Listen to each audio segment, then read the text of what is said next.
Thank you.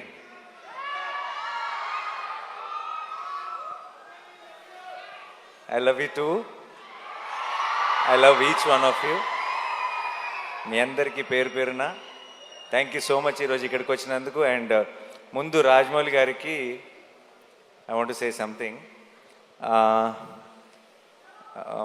నాకు చాలా ఒక సెంటిమెంట్ ఉండేది. ఎప్పుడు రాజమౌళి గారు ఎప్పుడు ప్రసాద్ మల్టీప్లెక్స్కి వెళ్ళేవారు. నేను కూడా రెగ్యులర్గా నా ప్రతి కొత్త సినిమా నేను అక్కడికి మార్నింగ్ షో చూడటానికి వెళ్ళేటప్పుడే చెక్ చేసుకునేవాడిని, రాజమౌళి గారు వస్తున్నారా, ఫ్యామిలీ అందరు అక్కడ ఉంటారా.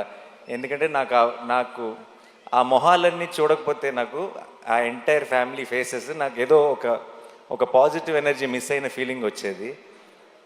నేను ఇన్ఫ్యాక్ట్ రాజమౌళి గారు ఏ స్క్రీన్లో చూస్తున్నారో తెలుసుకొని ఆ స్క్రీన్లోనే డోర్ దగ్గర నుంచొని వాళ్ళు నాకు కనపడే ఒక ఐసైట్లో ఉండేలాగా చూసుకొని వాళ్ళ రియాక్షన్ చూస్తుండేవాడిని. అండ్ ఫస్ట్ థింగ్ సినిమా అయిపోయిన తర్వాత లిఫ్ట్లో నేను వల్లి గారిని, రమ గారిని